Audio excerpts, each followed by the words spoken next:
In this video, we are going to see what are the most simple parts that are required in order to use Amethyst. Let's start.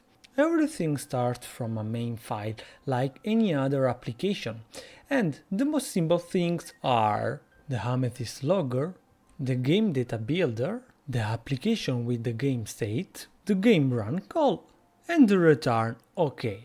Before to explain what each of these calls does, let me add the returns of this main. And these are the minimal parts that you need in order to use Amethyst.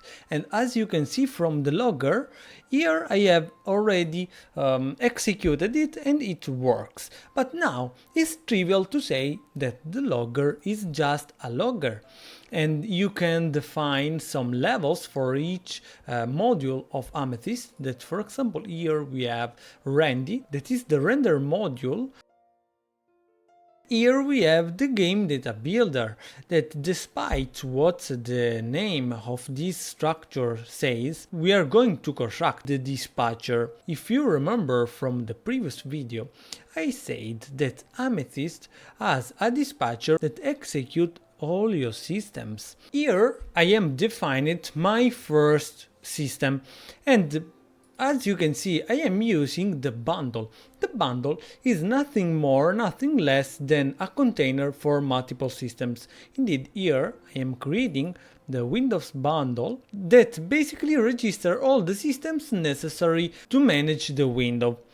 The window needs some configuration, and there are a couple of ways to provide this configuration, and one of these is using the ROM file, that is the configuration format provided by Amethyst. You can load it using the display config, and the configuration looks like the title and the dimension, nothing more. Now there is no game without a way to render, and as everything in Amethyst, there is a system that takes care to render the things on the screen. Here we have the rendering system registered, and also you can see that the rendering system accepts the render graph.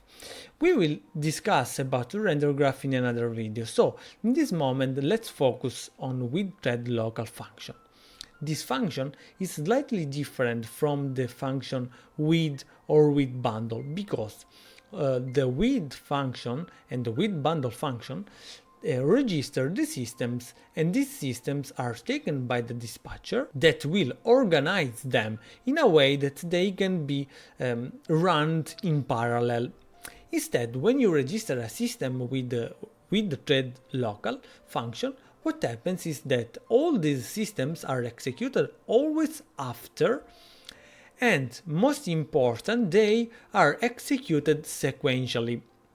Now, it's important that the rendering system is executed as last thing, because it must synchronize the state of your game and the rendering. If I start the engine, we have a black window, where the window is managed by the window system and the rendering is managed by the rendering system. Of course, it's black because nothing is rendered right now. Now we have the application and the game state. Trivially, the game state is an object that represents the state of the game in a particular moment. We will see what this game state can do in another video, but for now it's important to say that is here that the entire application, the dispatcher, is dispatched, and other things really interesting happens.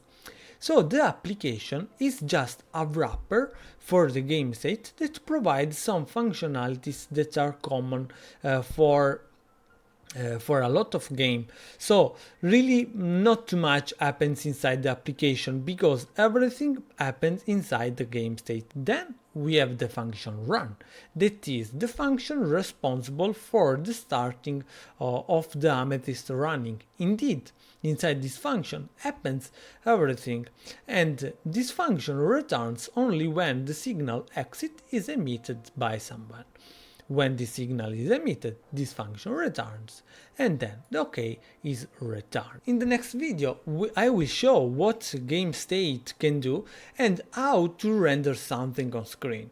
But before to close this video, I have to highlight a mistake that I did in the previous video. I swapped the name data-driven with data-oriented. They are pretty different indeed, because the data-driven mean that there is a software, for example Godot or Unreal Engine, and the behavior of this software can be changed using some datas, and by datas I mean configuration or scripts or other things.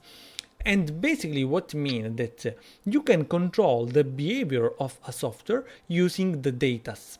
This means data-driven. Instead, the data-oriented refers to how the data are organized. And so I mixed these two. This was pointed out by Thomas Herzog, who I send a big thanks. And so for this video that's it. See you next week. Bye bye!